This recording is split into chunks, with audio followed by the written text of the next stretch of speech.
right? Unwilling to build something, always thinking that it is them or it's too hard, right? Doesn't matter what you do, it's hard. The job that you hate is hard. Yep. Right? You know, the job that you love is hard. It doesn't matter what you do. So you might as well choose what you want. And I think that that's possibly the thing that people fail to realize is you can actually design a life. Hey lovers, welcome to Sex, Love and Everything in Between the podcast.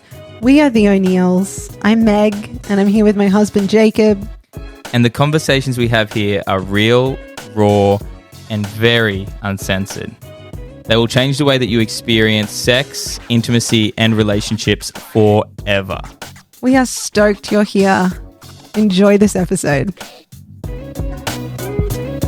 Yo, lovers. Welcome to another bro episode. Meg is out of the house and I've got someone that I absolutely fucking adore sitting next to me today. Welcome to the show, Lino. Thank you, brother. Man, it's like for me, it's so beautiful to have someone sitting here that I've witnessed since the start of my journey grow in a way that I'm constantly inspired by, man, in all areas of life. And the thing that I love about you most, bro, is your authenticity. Like, you are fucking you. Thank you, brother. Thank you. And you don't let that authenticity force anyone else to try and be like you as well, which is what I feel like, man. And this is just full honesty. Like, you feel like the big brother that I've always wanted, you know? Oh, thank you, bro. And like the way that you've loved me and supported me and championed me, you know, we were in a business mastermind together, but even before that, man, just the few comments or even just the feeling that I get from you, bro, is like, you want me to win. You want me to have all the things that I desire, and that isn't going to stop you from having all the things that you want and desire from your life, which is, man, in this modern world where competition is what drives a lot of men, and winning or getting one over another man can be the default, especially here in Australia. Man, it's such a refreshing feeling to have from another man. So thank you, bro. Thank you, brother. Thank you for that. And I'm grateful to know that that's how you feel, you know, in my presence. I love that. I first met you, or I first came across you, bro, ages ago. It feels like maybe 4 years ago, which doesn't feel like that long. Maybe it was 4 or 5. I'm not too sure, but it was at a thing called Conscious Leaders, which was a networking event. And this was when men's medicine was really starting to gain momentum. This is your business that you run. And I remember just being in complete fucking awe. Like, I didn't want to go to this Conscious Leaders because I had a lot of comparison to people, and it was safe for me to stay at home and make up the stories about how I'm hardly done by and how I'm the best when I don't have to actually expose myself to other people. And what I took from meeting you and seeing you in that place, bro, was like, you were just a force you were a force to be reckoned with, but it wasn't a force that needed power over others. It was a force that was in service to everyone. It was like humble fucking service. And it really showed me where I was still wanting to be seen as the center of attention, where I was still focusing on how can I make money rather than be of service. So, man, like that was such a moment of calibration for me to see you in service, and for me to be like, fuck, man, this is what it's about. This is not about the money. It's not about the fucking likes. It's not about the comments. It's about showing up and being of service. And that was a beautiful evening that I got to witness a man in his element. Thank you, bro. It was that was our first talk that night, and there was about 130 people. It was a big group there that night. And do you remember when, you know, considering it was my first talk, thinking about what are we going to do? How are we going to do this, right? And I just said to my business partner at the time, I said, we just got to tell our story. That's it. So I told my story, he told his story, and we just shared a little bit of what we did. And if you remember, after we'd finished that eye gaze, right, and that hongi, that the women started bowing, right? And that was like nothing that had ever happened before. So all of the men were in the middle, and the women were on the outside. And typical to a lot of these kinds of events, there was always going to be more women than what there were men. Of course. There, right? So when that happened and I sort of looked around and they started dropping one by one, I was like, whoa, we don't ever really realize the impact of what we are doing. Incredible, man. I remember I gazed with and I don't know whether he was Maori or Islander, but he was a man of like a different culture to me. Yes. And he just brought me in for the hongi. Yeah. And dude, I was just like, I felt so, I think for me growing up, physical touch with men and affection with men wasn't very, I didn't play footy, so I didn't have that kind of deep connection physically with men. I was always quite awkward. And when he just brought me in and I felt that connection, I was just like, man, this is, and then to feel the women honoring that, women wanting to see men be vulnerable in a powerful way, in a strong way. I felt like that vulnerability isn't about losing it and being chaotic. It's about being able to feel what you're feeling and stand in it. And that for me was like, it was a real defining moment in my journey, man, because I was just getting started with my men's groups and I was starting to do a few events here and there. And yeah, man, I was just like, wow, I want more of this. Yeah, and here we are. And dude, here we are. Here we are. And that was 5 years ago. Yep, it was 5 years. That was 2019. Jeez, man. Yeah, it's been a big journey. It's been a big journey. And the other thing that I just wanted to frame all this, we're going to have some great conversations today. The other thing that I love about you, man, is that you are at its core a family man. Thank you. And I come from a small country town where my dad really, even though we disagree on a lot of things, one of the things that I'm really grateful for is his sense of community and family. And one of a short story just to lead us in, I think it's going to be great, is I remember when we were setting up the skate park back at Weewar, we'd organised and got some funding. We got these metal ramps, which weren't the best, but they were ours. And I remember another man who had his sons there, went over to the takeout and got himself a burger and came back and sat down in front of his two sons and ate a hamburger for lunch. And his sons are sitting there with no food. And I remember my dad seeing that and being like, that's not how we do this. We don't, if one of us eats, we all eat. And he's like, that's not how you do it. And like, I remember him just not making he didn't go out and make a scene. He just went and bought a whole heap of hot chips. Yeah. Came back, put it in the middle, opened it up, and we all ate. And that, to me, that wasn't men's work, but that was men's work. That was a form of men's work. Then I look back, I'm like, oh, he was teaching me that we if we're here working together, we also eat together, we do things together, we all get to experience, the lows together, but we get to experience the highs together. And that really is what I love about you, man, is like you care deeply and take responsibility for community and family, which at times could be to your own detriment. I'm sure there's times where you've probably given more than you should, but at the end of the day, that's a value that you're willing to uphold above everything else, man. So I'd love to hear, from you how that developed from your culture, in your background, but also how that served you in building the formidable force that is men's medicine and the beautiful people that would, that trust you to lead them. Thank you for that. And when you're sharing that story, what's coming to my mind is, the thoughts that are coming to me is that that's not what men do. Yeah. Right? As men, we take care of people, right? These kids are not being taken care of, right? So when your dad did that, we don't do that because that it's unfair or anything. It doesn't matter who it is. As men, when we see people that need help, what we do is we help them. If you can help, you help, right? For those that don't know me or my story, I'm the third oldest of 12 kids. I come from a very big family. I have 6 brothers, 5 sisters, 2 older brothers, 5 younger sisters, 4 younger brothers. I'm the father of 2. My daughter is 17. She just finished high school. She is a videographer enthusiast. She's come on board as our videographer. She's been doing it for the last 6 months. And my son is 3. My daughter is the oldest of about 36 grandchildren. to my parents. Whoa. My mum had 2 children before us, so she's got 14 kids. My dad had 1 child, so he's got 13 kids. My mum is the oldest of 13. My dad is the third oldest of like 11 to my grandfather, and there's about 26 of them all up.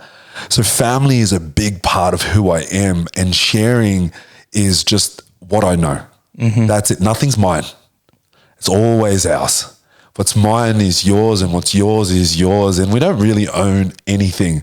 On top of that, there's enough to go around, right? There's never been a day where I've gone without food, ever. Every day, one of us went down to the shop, bought some bread. We bought bread and milk every single day. You can imagine how much food kids go through. I grew up in a 3-bedroom housing commission home till there was about 10 of us. Then we moved to a 100-acre farm when I was in year 7, and my younger 2 brothers were born when we were out on the farm. So I guess, how do you feed 12 kids? Well, I guess you take them to a farm and you grow your own food, right? It gets a little bit expensive if you only buy from the shop. So family values have been the way that I've grown up. It's all I know. It's the thing I know. That's not all I know. It's the thing I know the most. It's the thing that I value the most. And the way that I look at family values and why family is so important is, when you finish working, what do you do? What do you want to do? After you've been to your men's events, where do you want to go next? I can't wait to get home to Meg. I want to go home. Oh. Right. Back in the days before you did this, what was your profession before? I was a salesperson. And when you finished, what did you want to do? I wanted to come home. Everyone wants to go home. The story, the way that I look at it is, if we don't take care of home, we're going to go home to nobody. Right. And I believe that my belief is that if life was not made to be shared, then what's the point of all these other people? We live in a world of 8 billion people, right? That's a lot. As finite as life is, it is still a long time. Yeah. That is a long time to spend by yourself. And something that I've been thinking about over the last 12 months is building. If we're not building something, then what are we building? Right? Like, what are you building in your life? As a man, as a woman, whether you're building a relationship, whether you're building a community, a business, right? If you're not building something, let's say you're in a relationship and you've been in, multiple relationships, but long-term relationships. Now you're 50 and you've been through half a dozen long-term relationships, right? What does life look like at the end of your life? I don't know if people ever ask themselves the question, what does it take to live old and grey with somebody? So many people tap out, bro. That's right. Right. Unwilling to build something, always thinking that it is them or it's too hard, right? Doesn't matter what you do, it's hard. The job that you hate is hard. Yep. Right. The job that you love is hard. It doesn't matter what you do. So you might as well choose what you want. And I think that that's possibly the thing that people fail to realize is you can actually design a life. There is no perfect family. There is no perfect relationship. There is no perfect circle of friends. But if you're willing, and we all know that we're willing to get into the trenches with somebody, right? And we're actually willing to come together to work on something, to build on something, there's a great sense of fulfillment and achievement that comes out of that. So like my daughter, I was on the way here talking to one of my friends who's also one of my team, telling her, I said, I think my daughter might have made $1,000 last week. Right? That was her first week on the job with me. Right? Doing what she loves. She's a school leader. That was her first week with us. She finished high school last year. Yeah. Where today is, we're at the beginning of the new year, right? Like right now. And this has been her first job and doing what she actually loves. She got the pay from us. She had a few private jobs. She made more in that week than what she did in a month of working her normal casual job, right? I cannot tell you the amount of joy that it brings me to see that my daughter from birth to now is doing something that she loves, and she's not doing a 9-to-5 job that is, I'm sure she can learn a lot of skills there, but her passion isn't there. Yeah. Right. 100%, man. Do you know when you chose to start? Because, we've all got our story, right? And I love the fact that you have you could not have family as one of your core values, right? Yeah. And that's really shines through in the way that you lead and facilitate your flavor of men's work.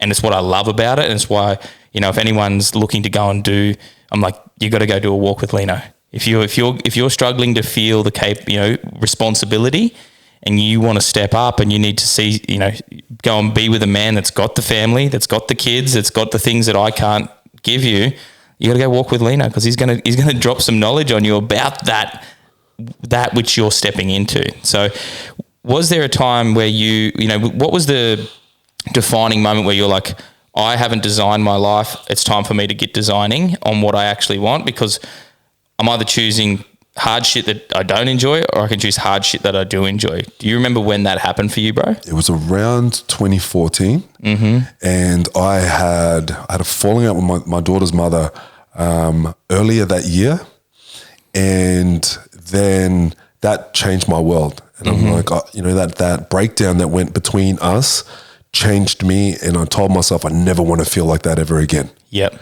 Right. So that changed me, and I dedicated every weekend after that to my daughter, and I moved in with some friends, and it turned out one of the friends that I lived with, he had 3 kids, but his partner didn't like kids.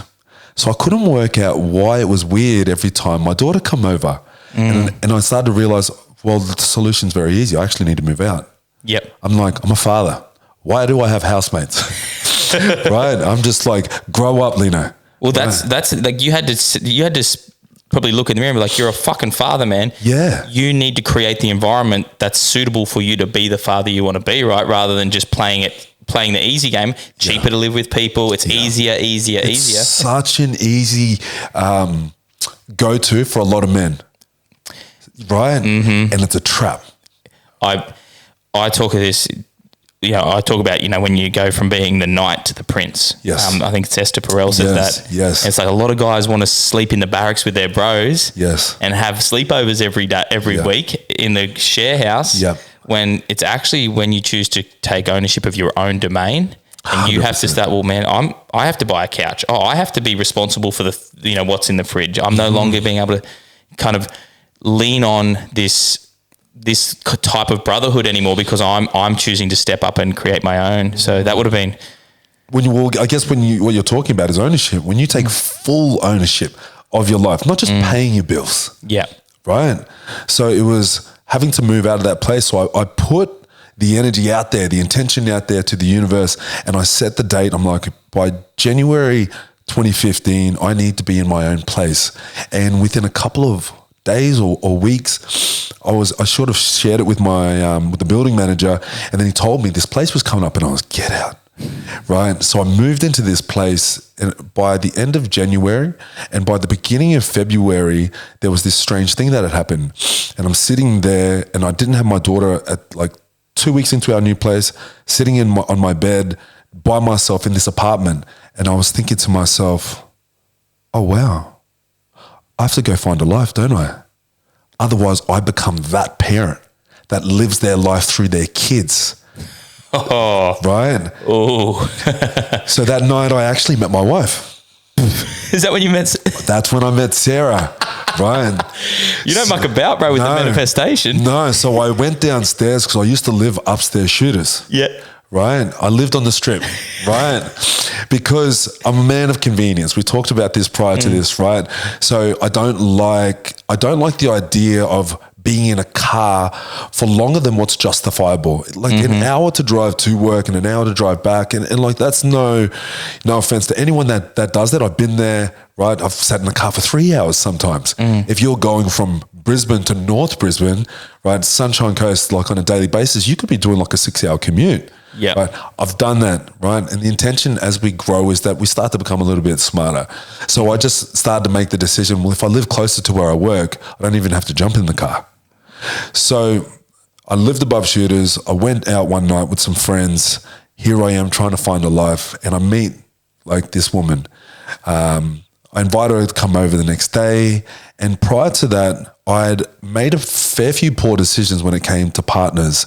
And I said to a friend of mine, we were doing cardio one morning, And I said, what am I even looking for? And I put out to the universe what I'm looking for, right? I'm like, I'm just going to say, this is what I'm looking for. God, I'm looking for someone who's kind, who's not has no substance use, no alcohol, no smoking, all of this. She doesn't have to come to church, but I don't need her to be anti-Christ, right? And giving me crap because I go to church. Needs to get along with my daughter. That's a deal breaker. I have to be able to take her home to my family. That's a deal breaker. Anyway, I meet this girl. She comes over to my house. We get talking because when I thought about it, I was like, I don't even know this girl. We live on the Gold Coast, right? I personally don't know this person, so I'm talking about a stranger. Yes. And I'm like, that person doesn't sound like they're from this city. It's probably a country person. So that's all the things you're saying. I'm like, this person, you need to get out west, bro. You need to go to the we're sitting on a chair, right? And I've made her dinner and we're watching my couch face the balcony. We're looking over the full moon. And I said, hey, where are you from? And she goes, oh, you wouldn't know. And I was like, just try me. And she said, I'm from a small country town in New South Wales. And I was thinking to myself, God, I didn't ask, did I ask for this woman? And I looked at her and I remembered I didn't ask for looks, right? And she's a beautiful woman, right? But what I asked was for values and qualities and characteristics. And one thing I did acknowledge in that moment was, well, you don't give back to the universe and God what he's given you, right? So let's see where this goes. And as of next month, we've been married for 7 years. Oh, right? Yes. So getting back to when you when you were asking, when did I know?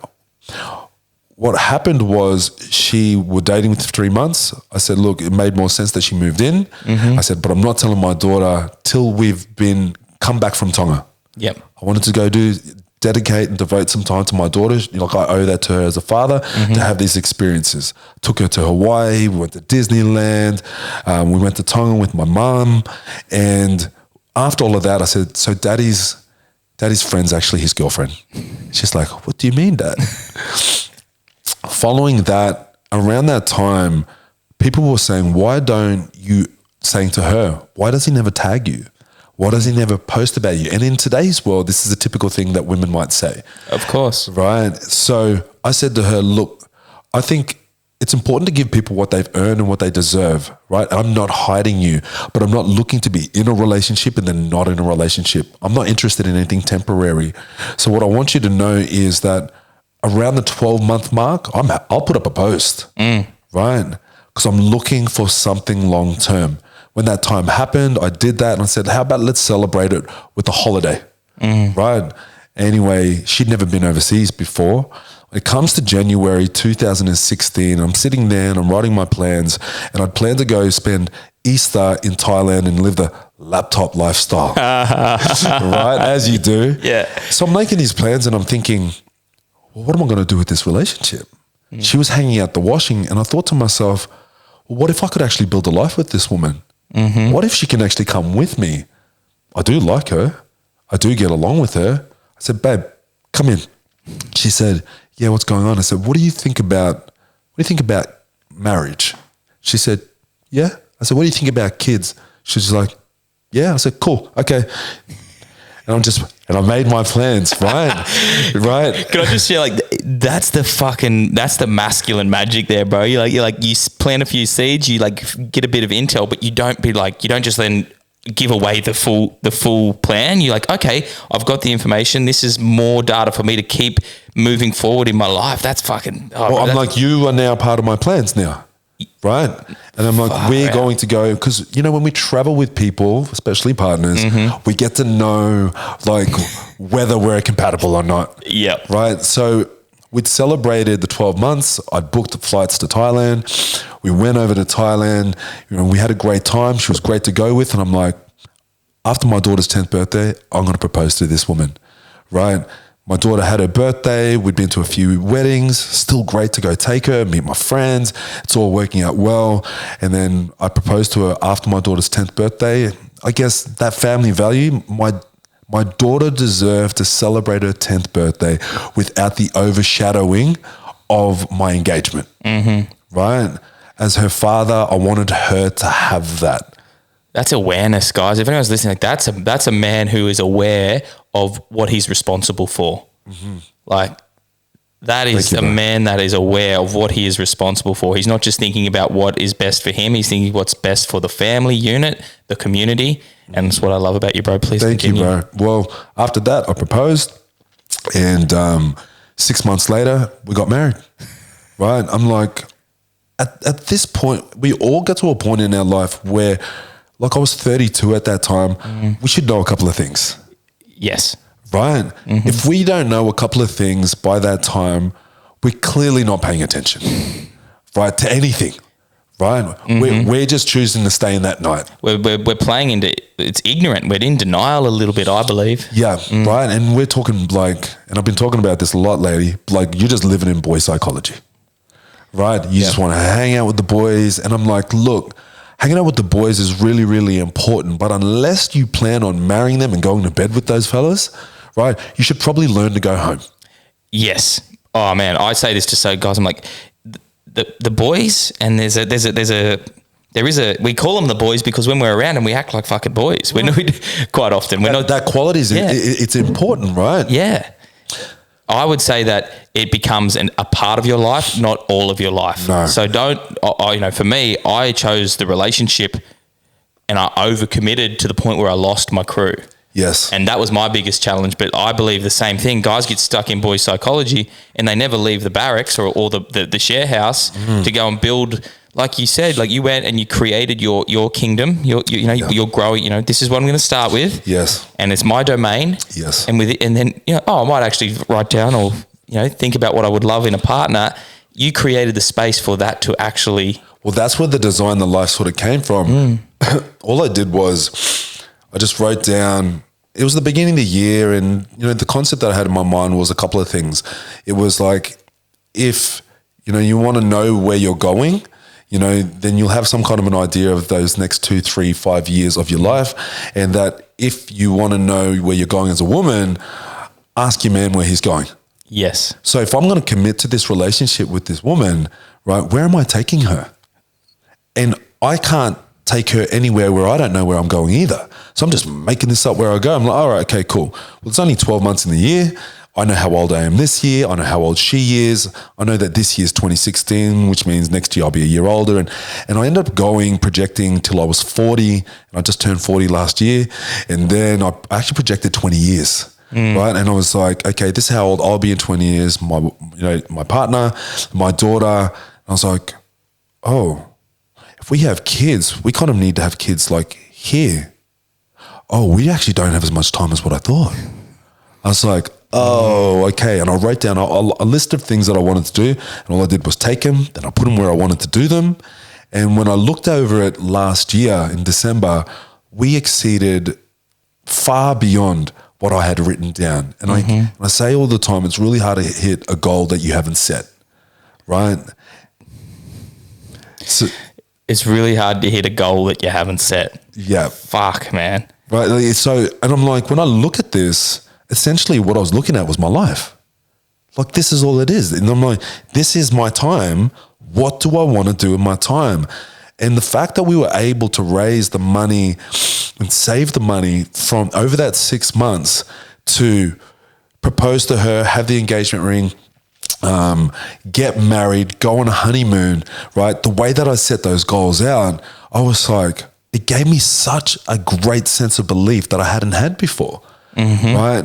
So if you're wondering where I'd learned how to design a life, it was from that time. You're such this is, it's fucking simple, isn't it? It's your life. What would you like to do with it? But it's in there, like you just did it. Like you got to a point where you're like, I'm going to make a choice. And this is what I see. And I think, I'd love to hear your take on it. But for me, like so many men are scared to sit down and be like, what do I want the next 20 years to look like? What do I want the next 12 months to look like? And for me, like a lot of guys that I got caught up in the spiritual world a little bit too. And I caught this bug as well, which was like, I'm just going to live in the moment. Yeah, wow. I never, look, I was very wild as a young man. Yeah. And I guess coming from a big family, I feel like when the numbers get bigger, there are always going to be cracks. Yep. Right. So in my culture, the oldest, and especially if you're the males, you're always going to have the most responsibility. Yes. Right. So that, and I don't know if you've ever seen the movie Once Were Warriors. I haven't, no.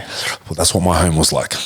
Right. It's a pretty violent. It's very violent, right? Now, many years on, like things have definitely changed, but growing up in the 90s and the 80s, that's what my upbringing was like, right? So my teenage years and my 20s was me just being reckless. And when I say reckless, I mean like horribly reckless, right?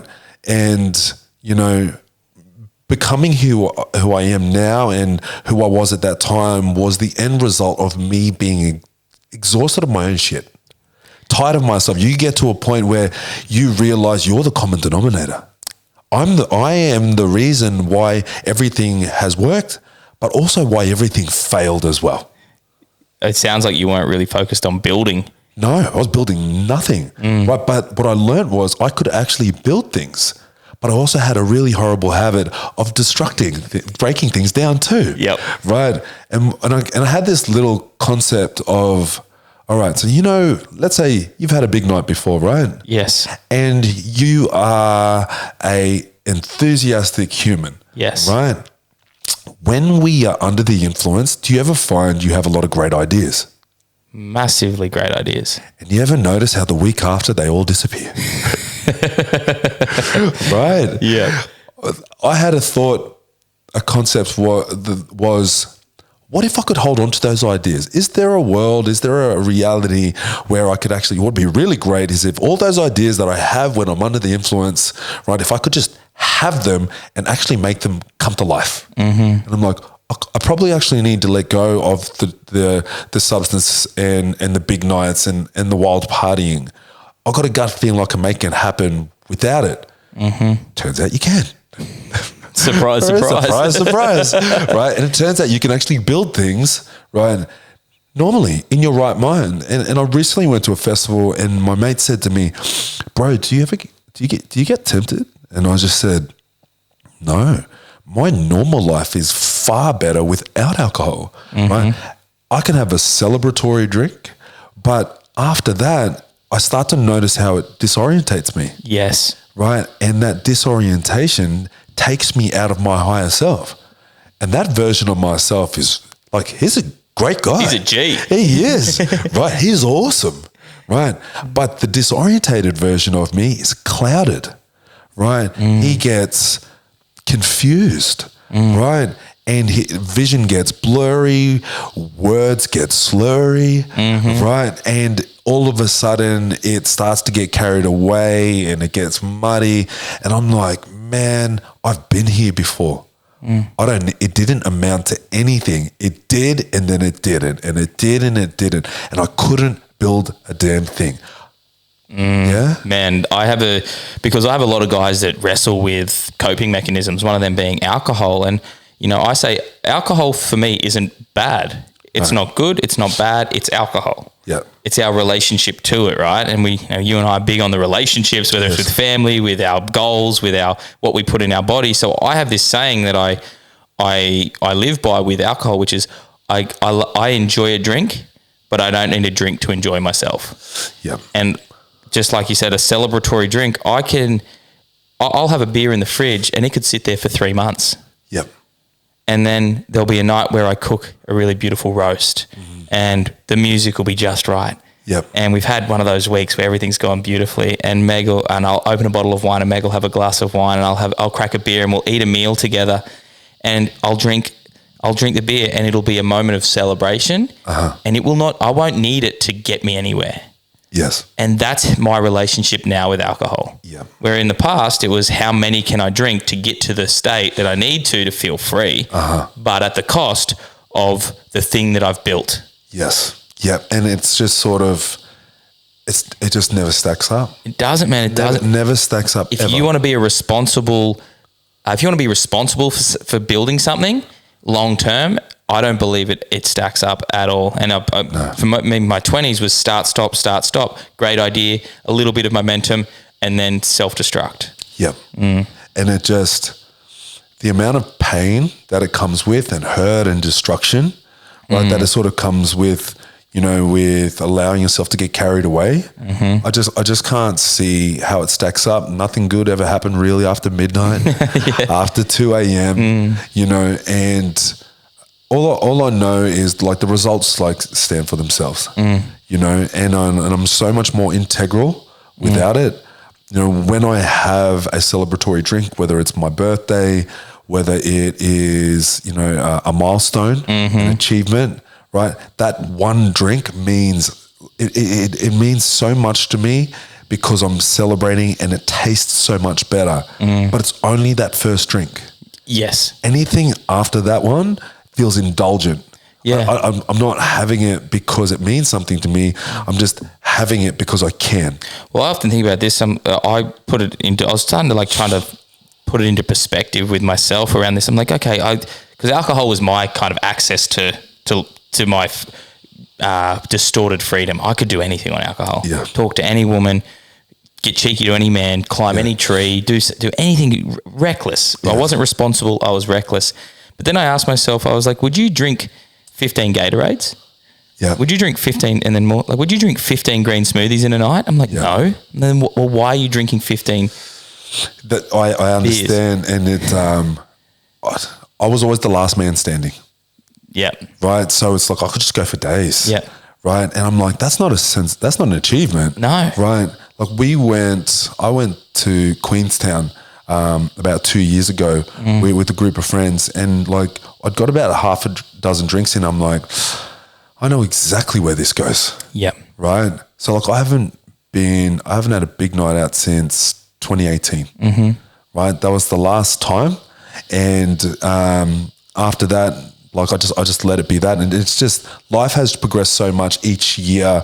There's no real place for it in my life. But when it happened, and I sort of shared it with my friends, and I just said, I'm going to go home.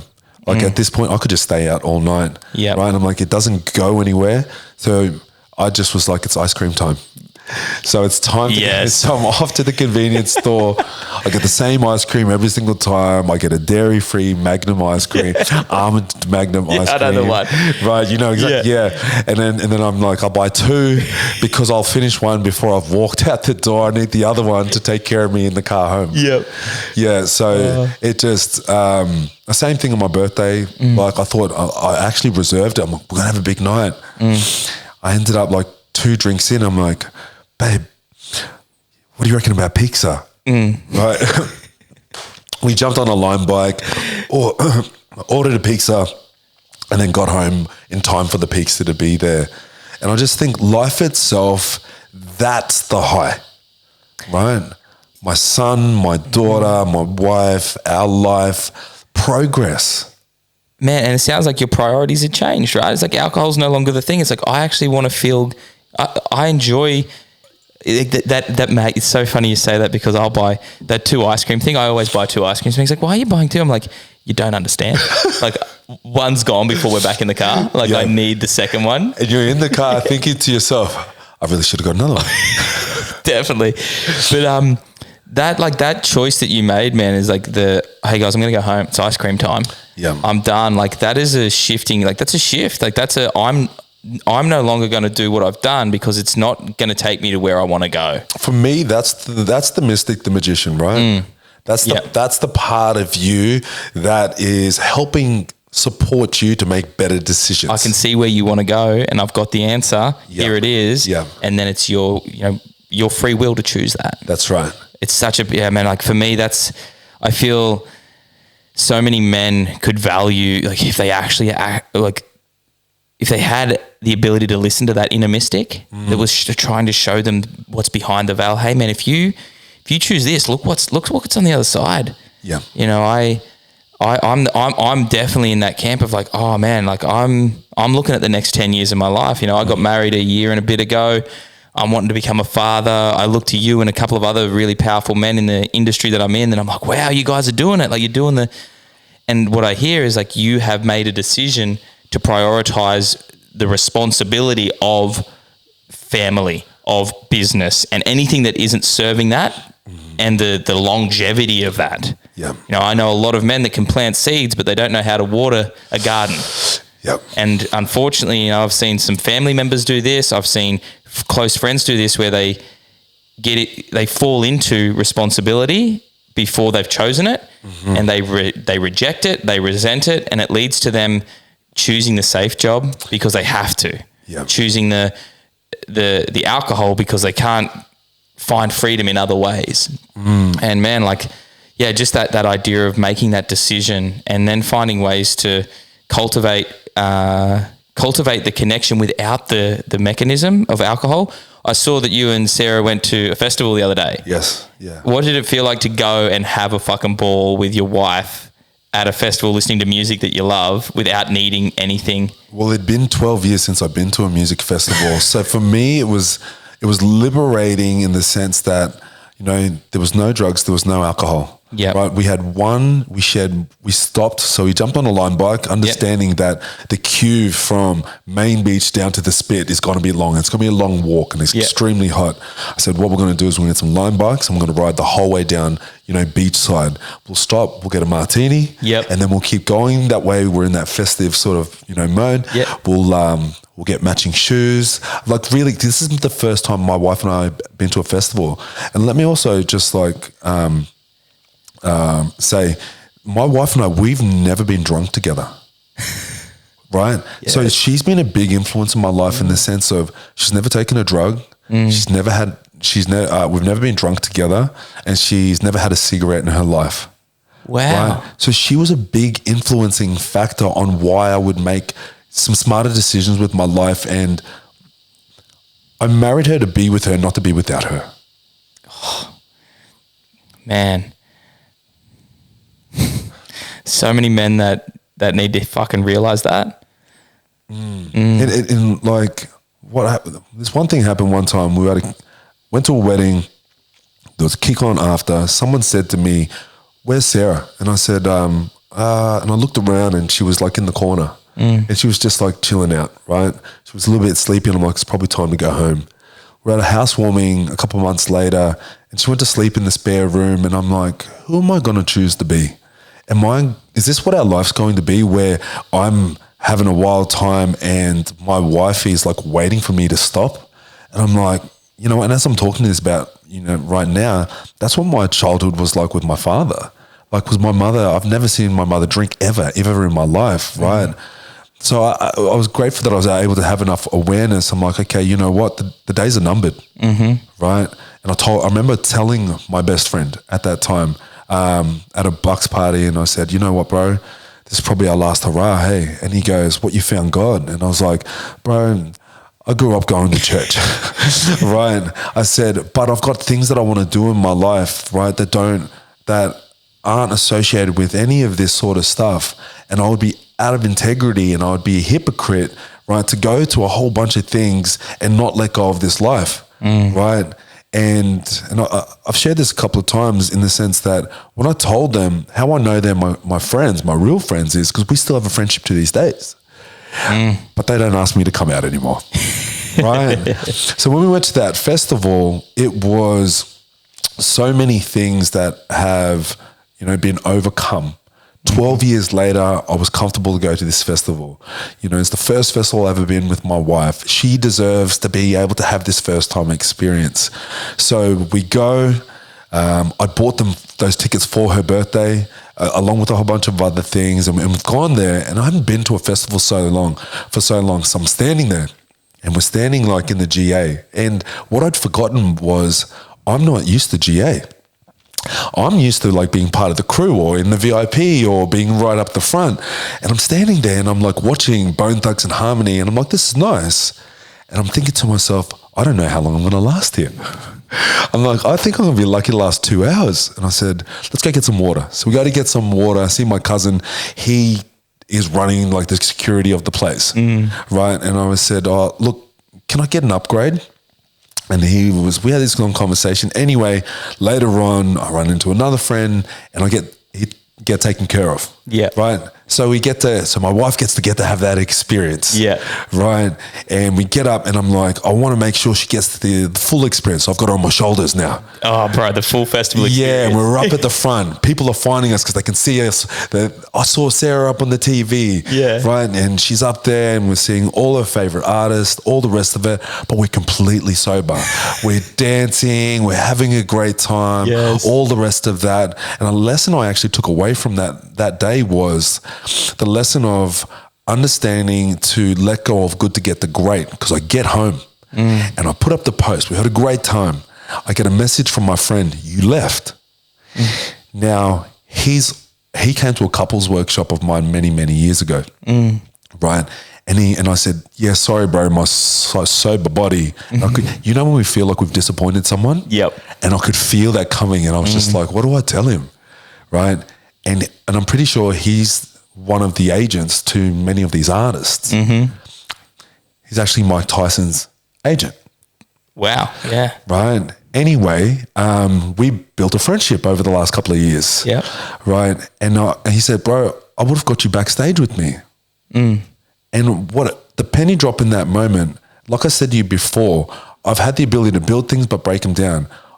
I also realized in that moment, there are always opportunities coming my way.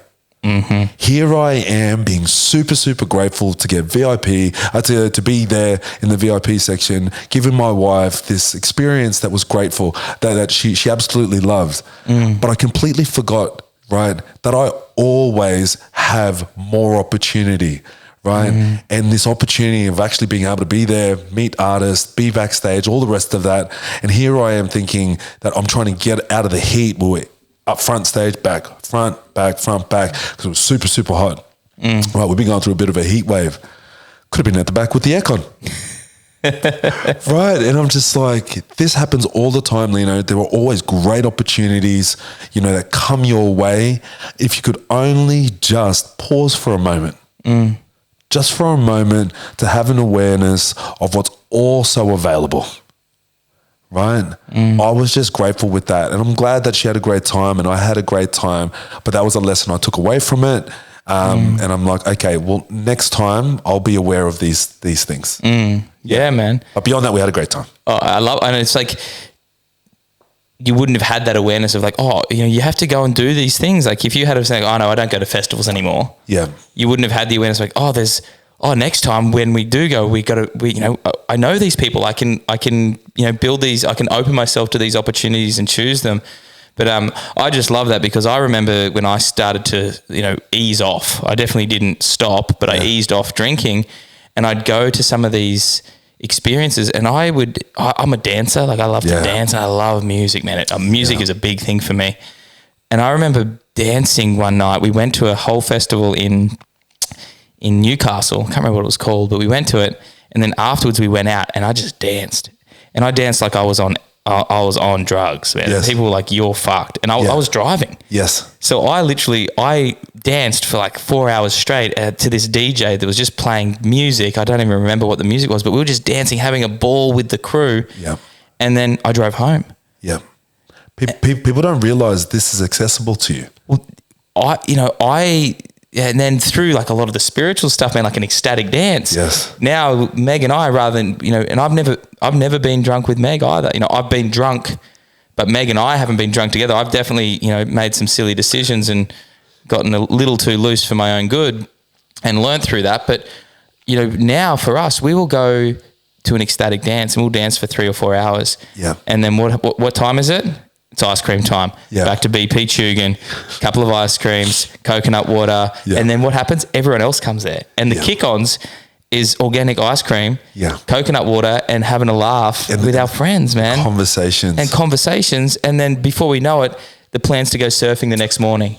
And we're all, we've built this culture of activities that don't require us to lose ourselves. Yep. And that only became available because I did end up making a choice. I was like, alcohol doesn't serve me. I'm not going to, I'm no longer continuing to choose alcohol as a determining factor in my happiness. That was a takeaway from that festival that I took was if you actually keep the toxins out of your body, you can do anything. You can do absolutely anything. Yes. 'Cause I woke up the next morning feeling so grateful for that night, right? Because we were in bed with our kids and showered by 9 o'clock that night. Yes. Right. Goals, bro. Wake up in the morning and I just felt so much energy within inside of me. I wanted to run. So I just put my shoes, my joggers on, and I went for a 6K run in the morning, right? And I was just like, man, you just did something you've never done before. You went to a festival not under the influence, and you had a phenomenal time, right? I'm like, this is accessible to you in your life. You can enjoy like unlimited amounts of experiences if you take care of your body. If I take care of my body, the amount that I can experience in life is completely unlimited. Oh, bro, I love it. I want to sort of segue into this idea of, because it's like you've had to make some serious decisions, like black and white decisions. I'm a yes to this, which means I'm a no to that. And to me, that is a masculine trait. Yes. That is a healthy masculine trait, which is to take out the gray and put things into a structure of I'm a yes to this, I'm a no to this. And that to me is missing in a lot of men's lives because they are saturated by choice and convenience and all of these things. But I want to sort of shift it into the concept around brotherhood and what it's like to actually know when a relationship is no longer serving your path or their path. And I know, you've had this experience with one of your brothers that you were running men's medicine with. I've had this experience with my bro. We've spoken about this, Jackie Brazier. We ran a men's group every Saturday, and I started running retreats, and he and I ran them together. And due to not him being bad, me being good, due to the fact that we had a different sense of values, and I wanted to create it in this way, and he didn't want to, and he didn't want it as much as I did. I had to sit down and say, listen, bro, I'm taking this on, and we're no longer doing this together.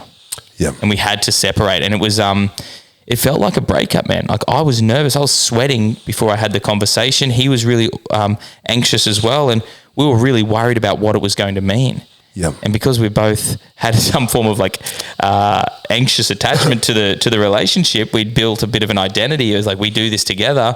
It was really hard for me to do that. And I know a couple of other prominent movements where guys have had to go through this as well. But for you, man, like having to make that decision, what was that like for you? And how has that, I guess, played out in different areas of your life?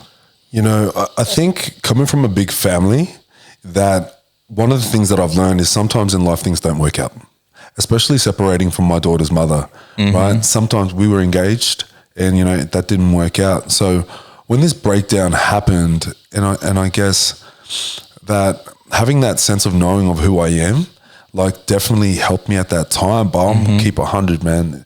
Like it was a traumatic experience for me. And I've never said that actually on a podcast before, right? It was a deeply traumatic experience to me, and I breathed every day for 3 months straight to help process all of those emotions around that, and I had a small handful of people that were, supportive of me, through that time. And, you think about the enormity of what it was. And I spoke to you before this, we've rebuilt our relationship over that time, and time has allowed us to heal. And that the last time I ran into him, he expressed to me, maybe we should jump on a podcast, right? And share our story, because it was, the skyrocketing of men's medicine at that time, like there was no one doing anything at that time. No one was doing it in that time. And I didn't do it because I'm like, we want to do, create this thing for men's mental health or whatever it was. Right at the time, like I was predominantly coaching women, and I was coaching online as well. And what happened was I had this thought, I shared it with him, I shared it with one of my clients as well. And she's also, was in the space as well. And because I shared it with him, that was like that's where it sort of like was birthed from, right? And I shared with him what my thoughts were over the months. Eventually we created it, and we did this one walk, and that video went viral. It had like over 100,000 views within 24 hours. It was a powerful video, man. Yeah. And still to this day, it's still that video, right? And I guess what people were looking at was they were looking at very masculine men that were being vulnerable, Yes. Right. And as we went into the beginning of that, what I said to him was, brother, I'm going to get you to prime them for that warrior energy, with the haka, and then I'm going to show them the primal scream, and then they will get in the water and they'll do it themselves. Right. That's what was captured. It was 4 minutes of video that was captured, by Brother Jay Godfrey from Impact Media. Bless up, Jay. He is, he is a master behind the lens, and he turned that 4 minutes of footage into a 1 minute video, and the thing went viral. People were like, can you walk with us in our city? So that's what we did. We traveled through Sydney, Melbourne, over to New Zealand as well. We went to his hometown, went to, 3 cities in New Zealand, and we built this community and these bases in all of these cities, and we called them core groups. So anyone that wanted to connect with us could connect with the core group that was in that city.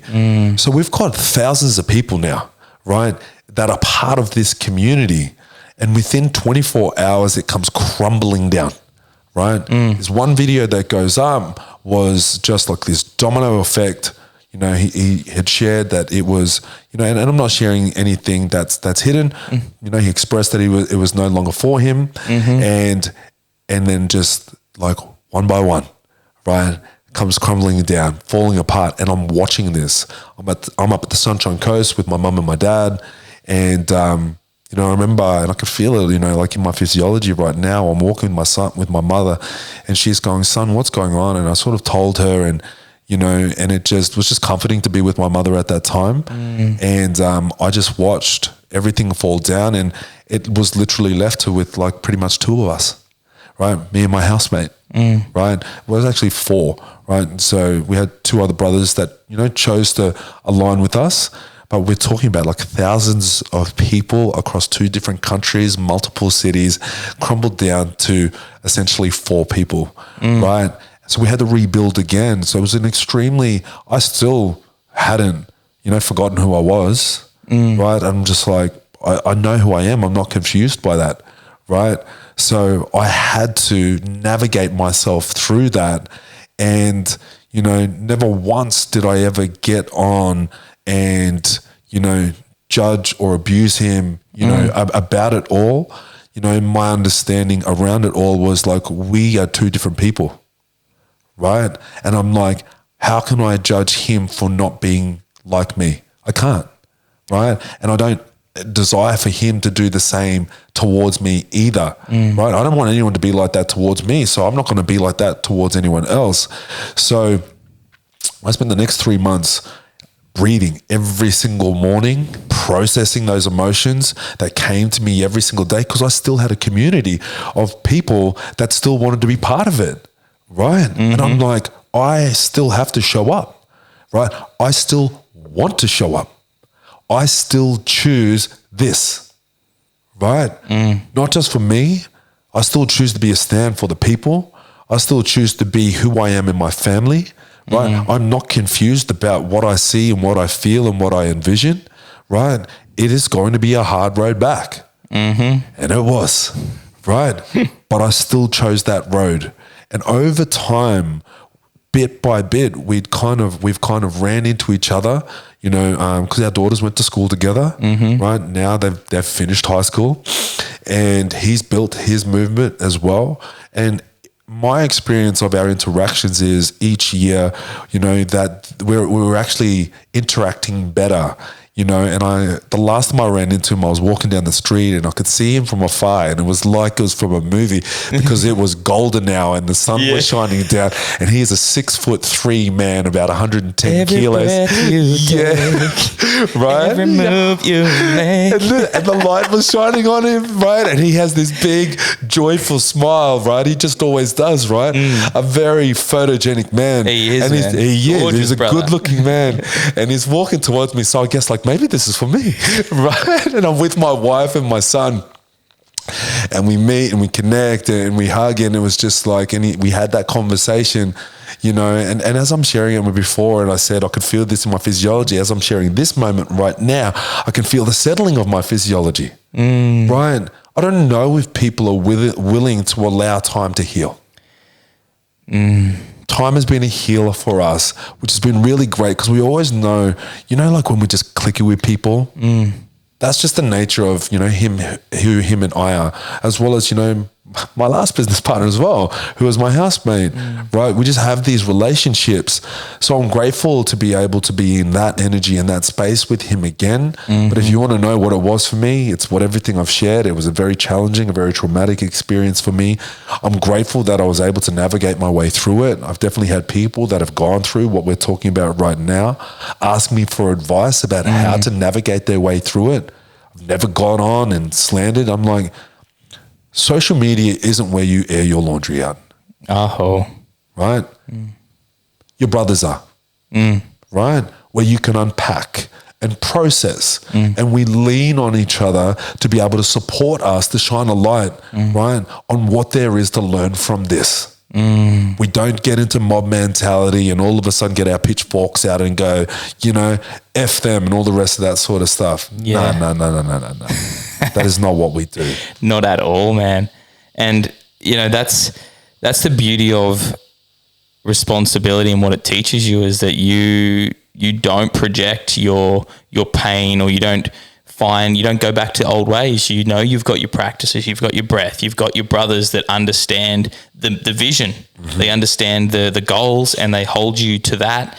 And anything that's in the way of that, they'll support you in addressing. And that's been the biggest lesson for me, is the right people, the right practices, and the right connection to spirit or God to be able to say, listen, I don't know how this is going to work out, but I'm willing. I'm willing to trust and have faith.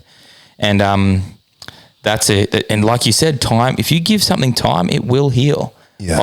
I sat down after my cousin's wedding with my grandfather, and who I haven't had the best relationship with, but I'm learning to be better at asking questions. Like if I want a better relationship, maybe it's about me leaning in a bit more, maybe I have to do some work. It's not about him coming and giving me everything that I just want in my head. He's not a mind reader.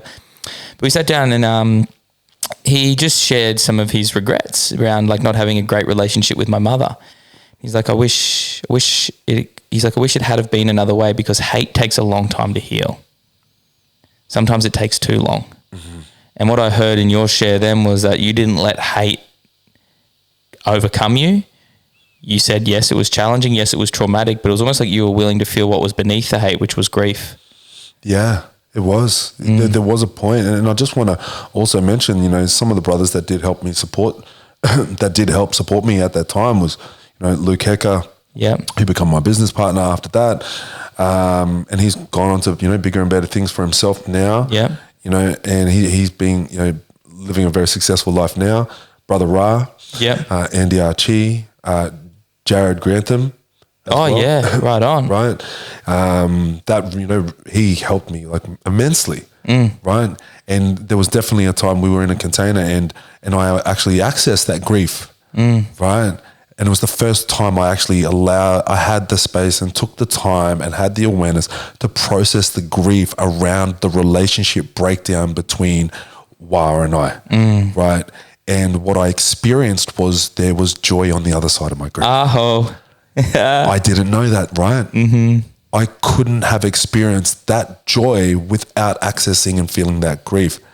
But I didn't even know that that's what was needed. I didn't even know that that's what you could experience from feeling grief. And the grief wasn't negative, right? It was an allowing.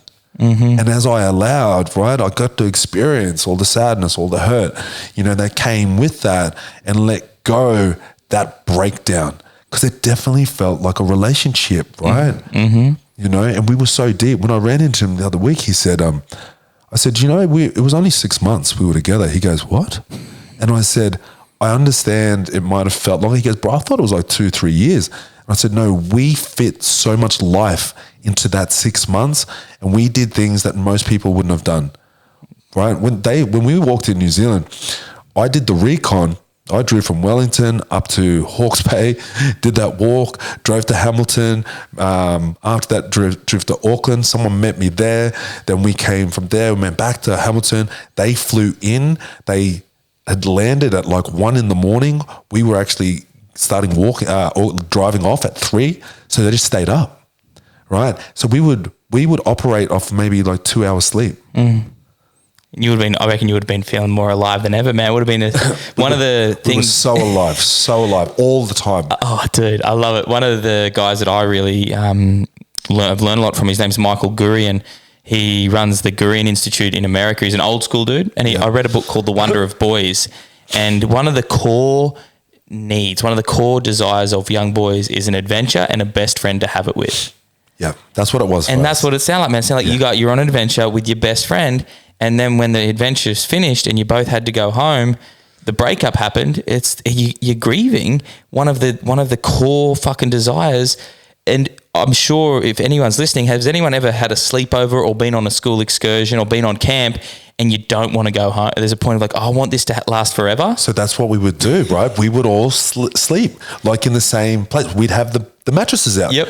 Like we wouldn't sleep in rooms. No. Right. And then even when we would travel, a lot of the time they would actually give me a room because I led all the walks. Yep. Right. So they were just got to make sure.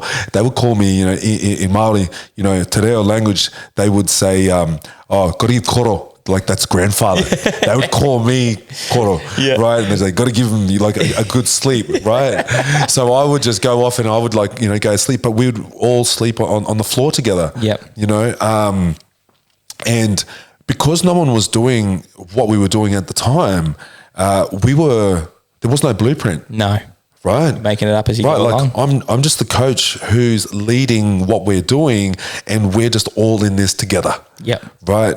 So, at the time, like Sacred Sons were starting at the same time as well. They were kicking off because I'd come across them around the same time, like Men's Medicine, Sacred Sons. I'm like, fuck, I need to, I remember feeling so like, fuck, I want to do some more stuff of this. And I was, still on my journey, but you guys were popping at the same time they were. Yeah. And it was like, because no one was sort of doing it, the amount of energy that was coming not only towards us, but also inside of us, right? Like every day, there was plenty of times where the boys had to turn their socials off, right? Because it was just every single day, messages, every single day.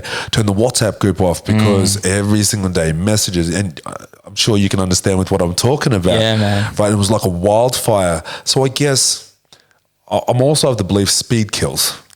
We were moving at such a rapid rate. The speed wobbles were eventually going to kick in. Yep. It was inevitable that it was going to break down. Yep. Right. And what I've learned since then is the importance of structure, frameworks, foundations. Models. Yes, we all know about models. Shout out to Cody. Yeah, brother Cody.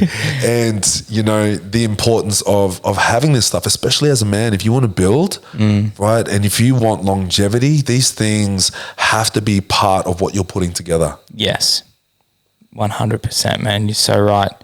And that's part of the, what I feel bonds you and I is that we're like, let's go on the adventure. Let's figure it out, I think the adventure is so super important for men to help keep us youthful. Yep. Right. To help keep us alive, feeling like we're alive. Because the truth is, I believe that men will never stop working. No. We'll always work. Yep. Right. And if your man's unwilling to work, well, unfortunately, what you've got is actually a boy. Correct. Right. He might be in a man's body, but he's thinking like a boy. Correct. Right. Because boys are the only ones that don't want to get their hands dirty. That's it, man. They just want to play in the sandpit, or they want to, build Lego and do all the things that don't require any kind of responsibility or skin in the game, man. And that's what I love about you is it's so easy to get wrapped up in the spiritual aspect of personal development and push away all of those normal world things like the word work or the word responsibility. It's like, no, I'm here to be a sovereign being. But what's the point of being sovereign and whole and then not connecting with others? Like you said it so beautifully. I'm here to be with her, not without her or something. I can't remember exactly what you said, but that landed for me because I'm like, people, I put a post up around open relating and monogamy. I'm monogamous. Yes. I'm in a sacred union with the woman that I will choose over anyone else. Because you want to build something with her. Because I want to create my kingdom. Yep. And I want to just reflect back to you what you said about Sarah. I was like, you chose a woman that in my eyes, and similar to what I've experienced with Meg, is like this woman can grow with me and help me actualize the potential that I know I'm capable of accessing. And that is such a lot of men will look for the easy woman or the pretty woman or the woman that's going to give them a quick hit instead of looking, you know, at what are the qualities, values and traits that are going to allow me to create more value in the world and also give and receive in a way that I've never ever experienced before. Mm-hmm. And like, you know, don't get me wrong. Like we've definitely had, you know, like our moments of challenges, as great as our relationship is, because life will bring you those challenges. Marriage, after we got married, I made sure we moved into a different house. I'm like, I don't want to come back home to the same energy. We need new energy. Yep. When we had a child, you know, I'm sure a lot of parents can resonate that, especially men, that once you've had a kid, many things change. Right. So I had to have a conversation with my wife, one that I didn't want to have, about when our sex life started changing. Yes. And I'm just like, man. So there was a time we started making love again about 6 weeks after our son. And then about a month later, it stopped. Right. And then what happened was I was like, you know what I'm going to do? I'm going to turn within, right? And I'm going to transmute that energy up and I'll turn it into something else. Right. And I'll use it for creativity and the rest of it. But what I started to notice was it was actually starting to create a gap between us because what she was doing is being mum. She's got a child on her boob, you know, all day, every day. And the kid just would never stop eating. He still doesn't. Right. And I'm like, she's like barely awake because she's feeding day and night.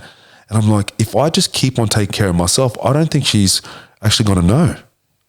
She's not going to know that this is actually creating a gap. I'm like, I think I have to tell her. You have to take responsibility, right? Yeah. I think I have to tell her what's going on. Right. And I was like, and this is where the pivotal moment was. I was on the edge of my bed because he was also co-sleeping with us. And I felt these feet. And I'm like, I slept on the edge and I felt these feet push me in the back. It was his feet. And I'm like, the next step for me is the couch.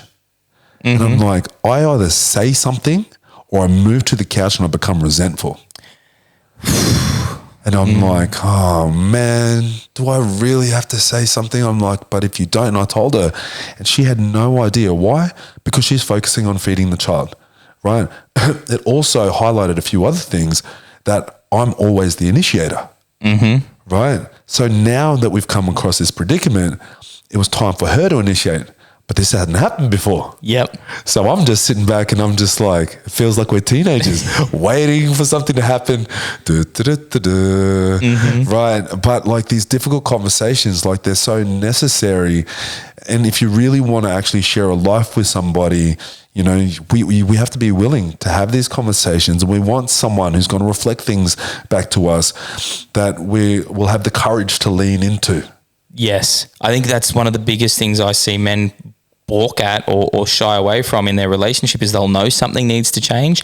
They'll know the conversation they need to have, but because they're scared of of the conflict, or they're scared of what they're of hurting their partner or making their partner feel wrong, that they won't actually have that, they'll go and lay on the couch. They'll get resentful to the point where they'll then choose a coping mechanism like porn or something else. You know, they'll sit there on Instagram and they'll scroll through women in bikinis. It's not porn, so it's okay, right? Zooming in, and they'll choose ways to take the edge off, which then only exacerbates the separation. And especially with a baby, the woman is going to be focused on nurture, right? And if you want to be responsible for the quality of your relationship, that is the masculine's role, because you're holding the field of awareness. You're conscious of what's going on, and that's your responsibility to then bring it to your partner in a loving way. Hey, babe, you know, we need to create some space for some loving. We need to create the space for lovers, the role of lover. Because being parents with you is fucking awesome. Growing business and growing this life with you is fucking awesome. But I also want to take all of that off and focus on just you and I, hearts connected and experiencing intimacy. And it's not, at the end of the day, it's not about, I say this to guys, I'm like, it's not just about rubbing genitals together. It's not about the physical, just the physical. That's great. I enjoy sex myself. Meg and I have we love that aspect of our life, but it's about the connection. And I think, you know, a lot of men I think especially fathers, and I guess I'm going to really talk to fathers Please here, is that, that this is probably going to fall, this responsibility is going to fall upon us more often than not, right? Because mothers are focusing on the children. Yes. Right. So if they're focusing on the children, and I guess it doesn't, we have to be aware of the children. Yes. But it doesn't need both of us to focus on the children the whole time. Now we're just helicopter parents. Yep. Right. The kids don't have the space. You don't need two mums. No, we don't. Right. And also, like, we're micromanaging. Right. There's nothing effective about that whatsoever as well. And in my experience, we have different roles. So most kids are generally connected to their mums.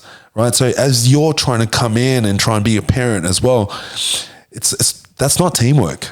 Right. So if mum's always focusing on the kids, and you will generally have awareness before mum will, right? That hard conversation generally will fall upon you. It is what it is. Like, you can cry about it. You can be frustrated by it. Allow the frustration to happen. That's not the problem. Yep. Right. And I guess, like, the amount of times that the conversation will happen, majority of the time it will be you. And I guess hopefully, our partners get the awareness that every now and then it'll be them. Yes. You build a culture in your relationship of having hard conversations. Your partner's going to feel safe to bring one to you if you build that, if you choose that building, right? Responsibility. I found that having a solid inner circle of men around me that I could air some of this stuff with rather than resenting. I'd be like, fuck, man, Meg's doing, Meg and I are in this position. Fuck, man, this drives me. Fuck this. And the guys be like, well, what aren't you? What are you going to do about it? What act of courage are you going to show? I'm like, all right, you're right. I had a huge one come up, sitting in the car with me. He's like, when are you going to have the conversation? And like, out of the blue, she's like, I feel like you need to have that conversation. I'm like, you know what, you're fucking right.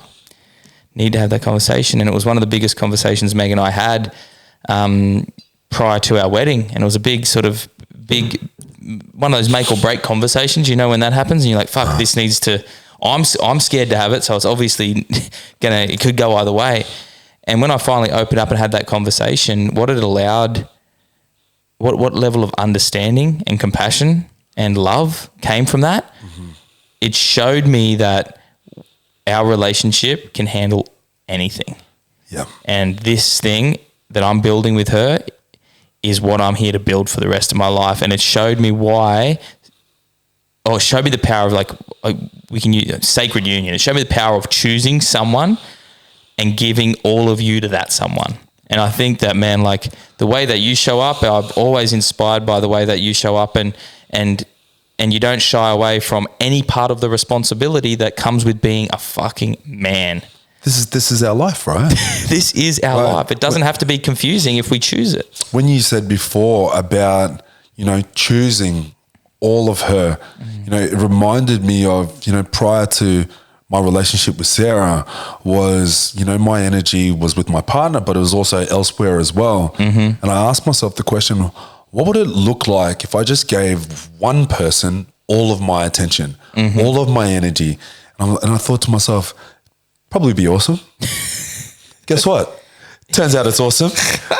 Right? Because we're building something. And I think that people don't realize that this is what's available to you. You can build something with people. And as you were sharing right then, I could feel the passion within inside of you. It's just like, man, within inside of you, you got this fire of like, man, I love that woman. Yeah. Right? And when we build something with people, there's such a high level of fulfillment that we get out of that sense of achievement. Right. Yeah, it's worth the effort. Like it just really is. This is such a random side note, but I remember my great aunt. She's an incredible mentor of mine. I love her dearly. Her name's Auntie Joan.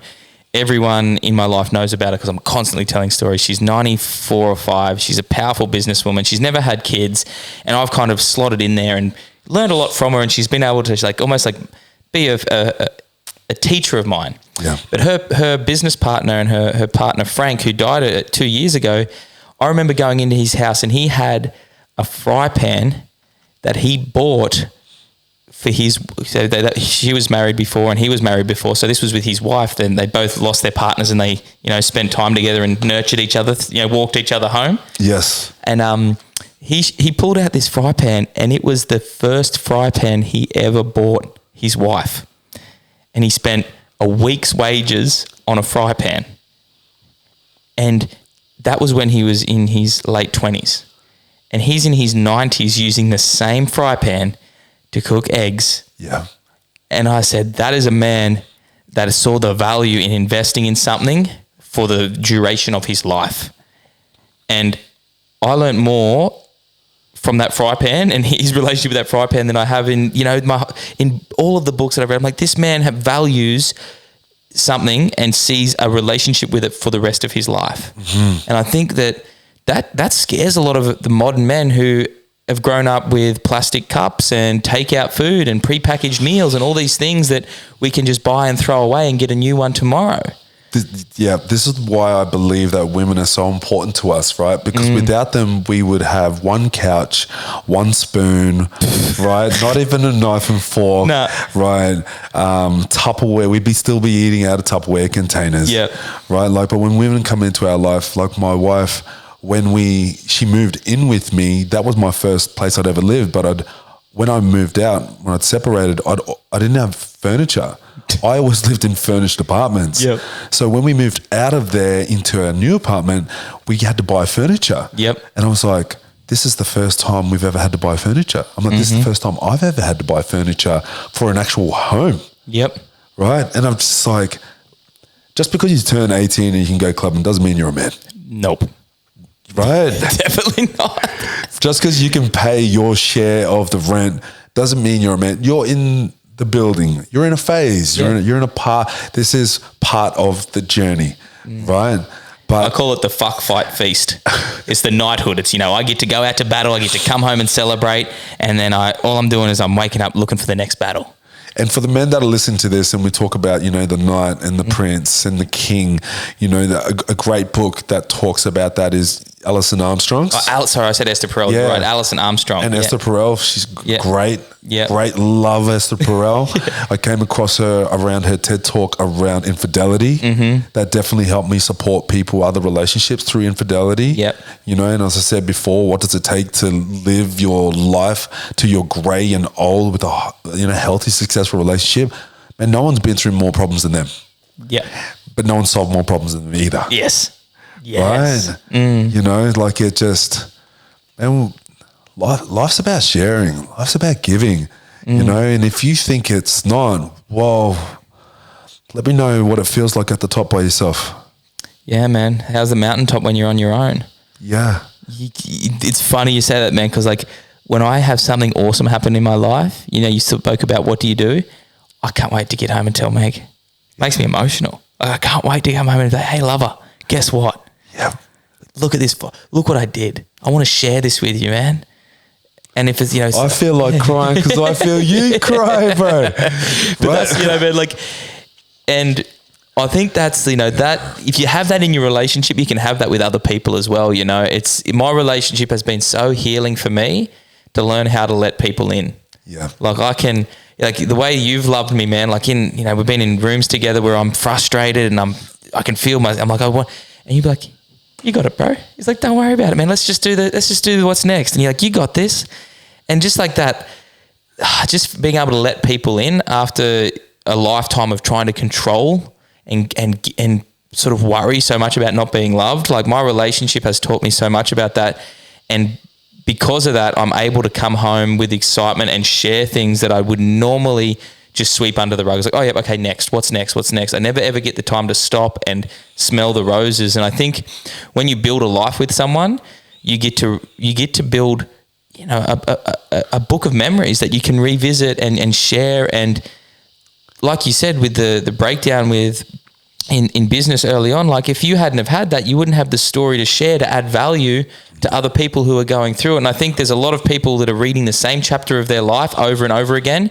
And then they wonder why when they get to the end of their life that they don't have any value to add because they haven't had the courage to step into the next season of their life. And I say this, I don't want to tell stories about false, about these gods that exist in another world. I want to tell stories about fucking Lino.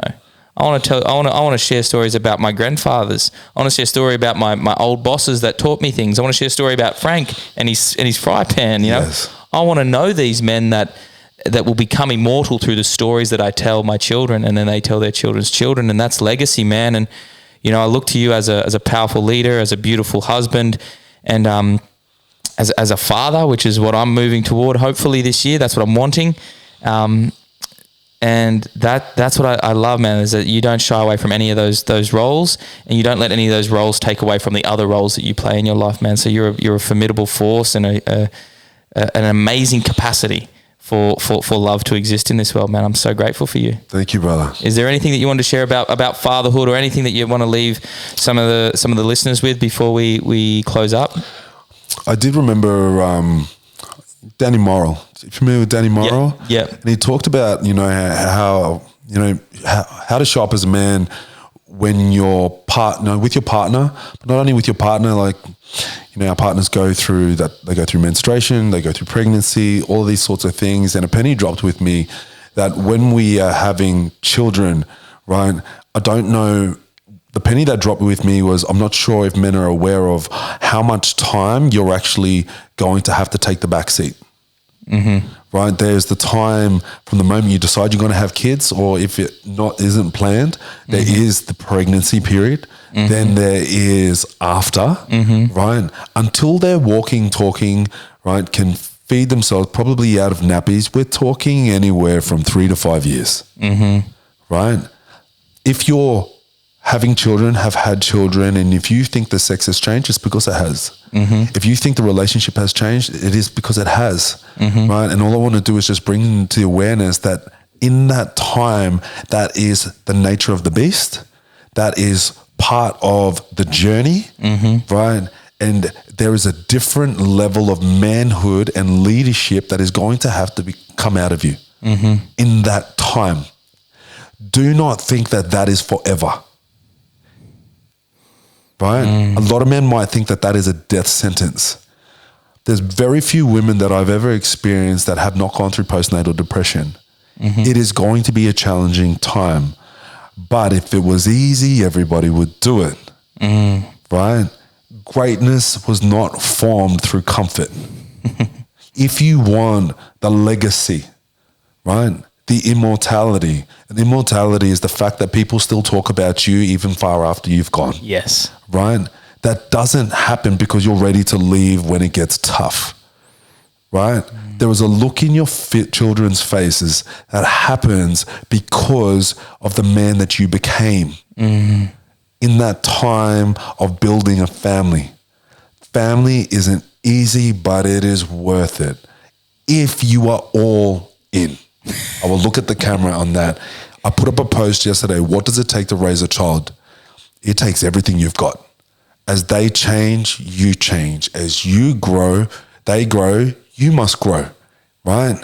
And this will build the character of a man and help develop and call parts of you, right, forward that you didn't know that you needed, right? But trust me when I say the man that you're looking for is in there. I hope that helps. Man, I'm ready to jump through that wall, man. I'm feeling powerful. I'm feeling inspired. Thank you, man. Like that. I know the listeners will get a lot out of that, but that was just for me.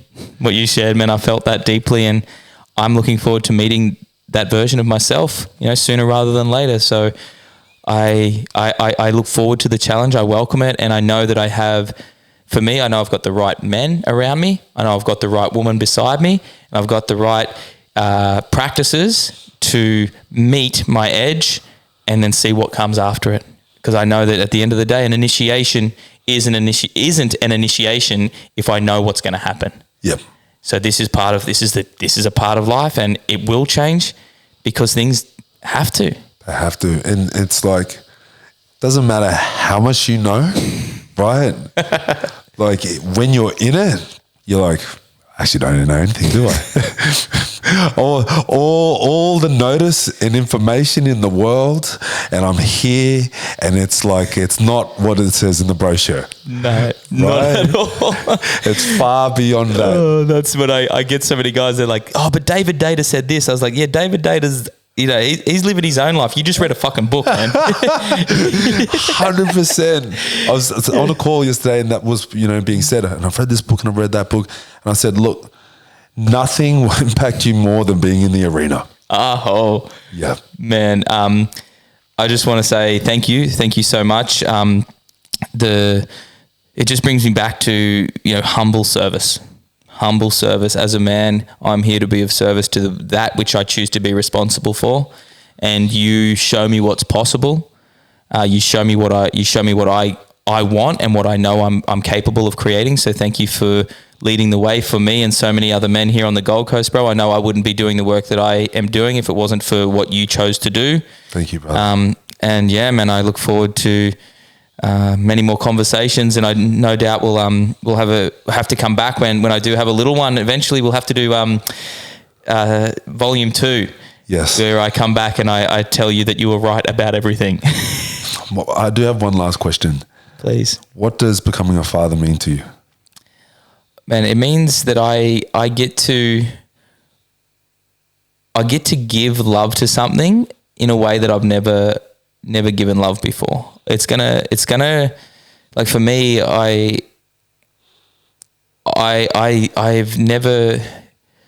had dogs before, and I'm the eldest of 4, and I remember how much it meant to be like that level of responsibility brings forth a part of me that I want more of. And I'm all in. And I remember what it was like when I made the decision to propose to Meg. I've never felt so much grief, which gave me access to joy. And I said this to Meg. I said, I'm terrified on another podcast of what I'm going to become because I've never loved something like this before. And I watched, I see your post, and I saw that you and your little man, Ocean, were at the beach that day, and you guys were hanging out and I'm like, oh man, I just want to love a little version of me, man. I want to teach you things. I want to share with you things, and I want to help you grow. And I think that's what you said. What does mean? It means that I get to impart some of the lessons I've learned and be responsible for someone's growth in a way that allows me to, when I am grey and old and I'm laying there and I'm ready to, they're ready to carry me up the mountain and leave me up there so I can become an ancestor. It's like that I've got my lineage to do that with me. My son can come and let me go. I want that. I want that kind of relationship. I want that long-term, I want that family around me, man. And I'm ready. I'm ready to do that. So thank you. I just want to say, bro, I absolutely love you. And I always love how you light up about conversation. I love having a conversation with you, and thank you for having this conversation. Sounds like it's my podcast. That's how much love I got for this, man. So I thank you, bro. Appreciate you, my man. Thank you so much, bro. Big love, everyone. Hope you enjoyed this episode. All of Lino's details will be in the show notes. We'll have his Instagram, website, and like I said, if you're a man or a woman, he does couples workshops. He does these incredible walks out the back of the Gold Coast and a few other areas, but I'll let you guys go and explore all his content. Bless up, big love, and we'll see you next week.